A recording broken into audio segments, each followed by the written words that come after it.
اسے ایمان کی نعمت سے عاری کر دیتا ہے اور جنت میں داخلہ سے محروم کر دیتا ہے۔ باشعور اور سچا مسلمان کھلے دل اور بیدار ذہن کے ساتھ سنتا ہے۔ اس کے دل میں یہ خیال تک نہیں پھٹکتا کہ وہ کبھی اپنے کسی پڑوسی کے ساتھ لڑائی جھگڑا کرے، بغض عداوت رکھے، مکر و فریب سے کام لے، کیونکہ ایسا کرنے سے ایمان ضائع ہو جاتا ہے اور آخرت میں ہلاکت مقدر بن جاتی ہے۔ پھر کیا ایمان اور آخرت کے خسارے سے بڑھ کر بھی کوئی خسارہ ہو سکتا ہے؟ یہ خیال آتے ہی متقی مسلمان کا دل لرزنے لگتا ہے، اس کے وجود پر رعشہ طاری ہو جاتا ہے اور اس کے ہوش اڑ جاتے ہیں۔ برے پڑوسی کا ایمان معتبر نہیں، خواہ وہ کتنے ہی نیک اعمال کر ڈالے، مگر وہ قبول نہیں ہوں گے بلکہ اللہ تعالیٰ انہیں ضائع کر دے گا، خواہ وہ ان میں رات دن لگا رہا ہو۔ نبی صلی اللہ علیہ وآلہ وسلم کو لوگوں نے بتایا کہ اے اللہ کے رسول، فلاں عورت رات میں نمازیں پڑھتی ہے اور دن میں روزہ رکھتی ہے، نیک اعمال کرتی ہے اور خوب صدقہ کرتی ہے، مگر اپنی زبان درازی سے پڑوسیوں کو اذیت پہنچاتی ہے۔ رسول اللہ صلی اللہ علیہ وآلہ وسلم نے فرمایا، اس میں کوئی خیر نہیں، وہ اہل جہنم میں سے ہے۔ پھر لوگوں نے بتایا کہ فلاں عورت صرف فرائض پڑھتی ہے، پنیر صدقہ کرتی ہے، لیکن کسی کو اذیت نہیں پہنچاتی۔ رسول اللہ صلی اللہ علیہ وآلہ وسلم نے فرمایا، وہ جنتیوں میں سے ہے۔ برے پڑوسی کا شمار ان لوگوں میں ہوتا ہے جن کے بارے میں وعید سناتے ہوئے رسول اللہ صلی اللہ علیہ وآلہ وسلم نے فرمایا، 3 آدمیوں کے اعمال ضائع ہیں۔ وہ امام جس کے ساتھ احسان کا برتاؤ کرو تو شکریہ ادا نہیں کرتا، اور غلطی سرزد ہو جائے تو معاف نہیں کرتا، اور وہ پڑوسی جو اپنے پڑوسی میں کوئی خیر دیکھے تو خاموش رہے اور کوئی برائی دیکھے تو اس کا لوگوں میں چرچا کرے، اور وہ بیوی جو شوہر کی موجودگی میں اسے تکلیف پہنچائے اور اس کی عدم موجودگی میں خیانت کرے۔ متقی، باشعور اور سچا مسلمان کبھی بھی اپنے ہمسائے کے ساتھ لڑائی جھگڑا نہیں کرتا۔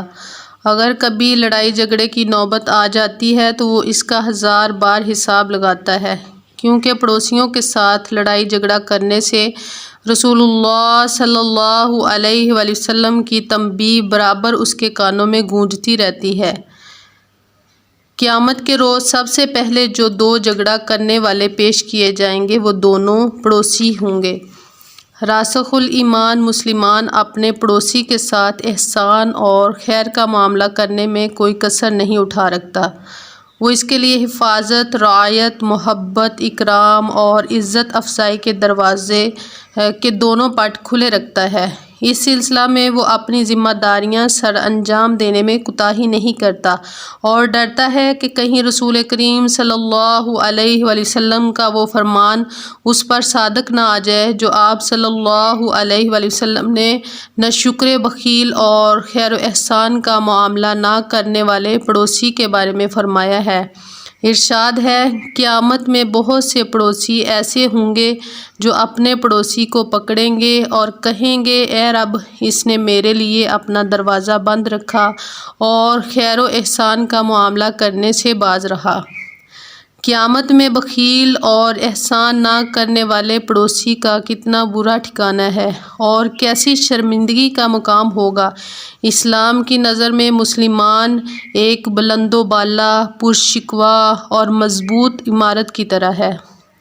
اس امت کے افراد کی اینٹیں ہیں، ضروری ہے کہ اس کی ہر اینٹ مضبوط اور پیوستہ ہو، دوسری اینٹوں سے مضبوطی کے ساتھ جڑی ہوئی ہوں تاکہ عمارت مستحکم، راسخ اور مضبوط ہو، ورنہ عمارت میں دراڑیں پڑ جائیں گی اور وہ کمزور ہو جائے گی اور جلد ہی گر جائے گی۔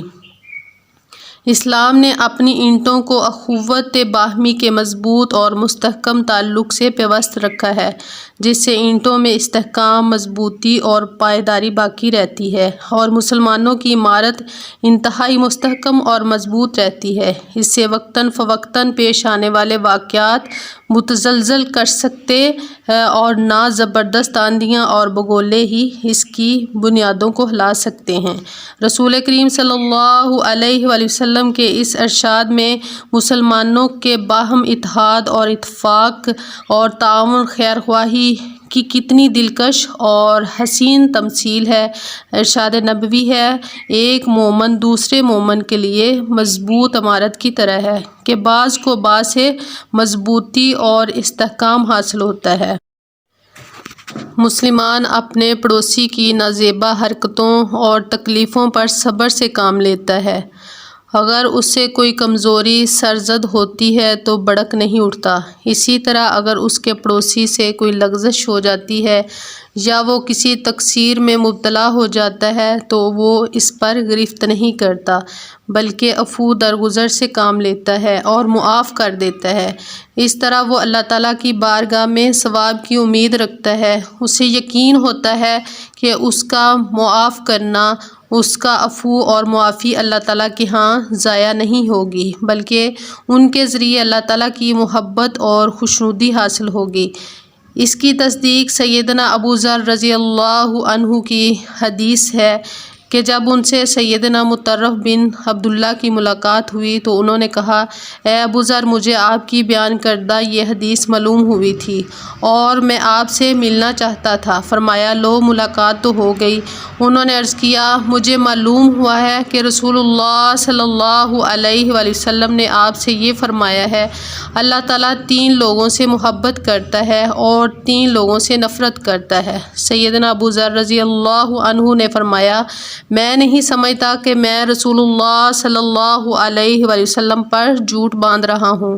سیدنا مطرف فرماتے ہیں کہ میں نے عرض کیا، وہ 3 لوگ کون ہیں جن سے اللہ عز و جل محبت کرتا ہے؟ فرمایا، ایک وہ شخص جو اللہ تعالیٰ کے راستے میں صبر کرتے اور ثواب کی امید رکھتے ہوئے جہاد کرے اور لڑتے لڑتے شہید ہو جائے۔ یہ چیز تو کتاب اللہ سے بھی معلوم ہوتی ہے۔ پھر یہ آیت تلاوت فرمائی، ان اللہ یحب الذین یقاتلون فی سبیلہ صفا کأنہم بنیان مرصوص۔ اللہ تعالیٰ کو وہ لوگ پسند ہیں جو اس کی راہ میں اس طرح صف بستہ ہو کر لڑتے ہیں گویا وہ سیسہ پلائی ہوئی دیوار ہوں۔ میں نے عرض کیا، اور کون؟ فرمایا، دوسرا شخص جس کا پڑوسی بد اخلاق ہو اور اسے اذیتیں پہنچاتا رہتا ہو مگر وہ اس کی اذیتوں پر صبر کرے یہاں تک کہ اسے موت آ جائے۔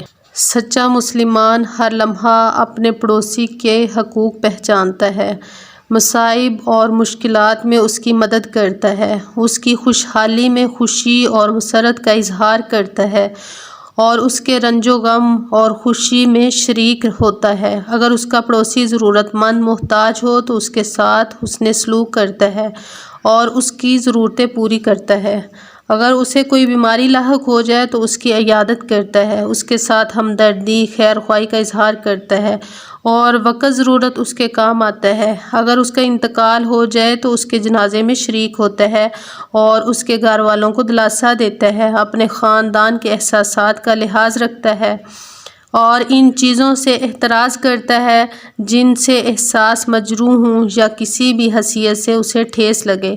حدیث میں سیدنا جابر رضی اللہ عنہ اور دیگر صحابہ سے مروی ہے کہ کسی نے رسول کریم صلی اللہ علیہ وآلہ وسلم سے سوال کیا، مجھ پر میرے پڑوسی کے کیا حقوق ہیں؟ تو آپ صلی اللہ علیہ وآلہ وسلم نے فرمایا، اگر وہ بیمار ہو تو اس کی عیادت کرو، اگر اس کا انتقال ہو جائے تو اس کے جنازے میں شرکت کرو، جب تم سے قرض مانگے تو اسے قرض دو اور جب کسی چیز کا ضرورت مند ہو تو اس کی ضرورت پوری کرو، جب اسے کوئی خیر حاصل ہو تو اسے مبارکباد پیش کرو اور جب اس پر کوئی مصیبت نازل ہو تو اس کی تعزیت کرو، بغیر اس کی اجازت کے اپنی عمارت اونچی نہ کرو کہ اس کی ہوا رک جائے، اپنی ہانڈی کی خوشبو سے اسے تکلیف نہ پہنچاؤ، الا یہ کہ اس میں سے اسے بھی کچھ دے دو، اگر کبھی پھل خریدو تو اسے بھی ہدیہ کرو، اگر ایسا کرنے کی حالت میں نہیں ہو تو خاموشی سے گھر لے جاؤ اور احتیاط کرو کہ تمہارا بچہ اسے لے کر باہر نہ نکلے کہ اس کے بچے بھی اس کی ضد کرنے لگیں۔ یہ ہے پڑوسی کے بارے میں اسلام کا نقطہ نظر، اور یہ ہیں اس کے بارے میں اسلام کی روشن اور عظیم تعلیمات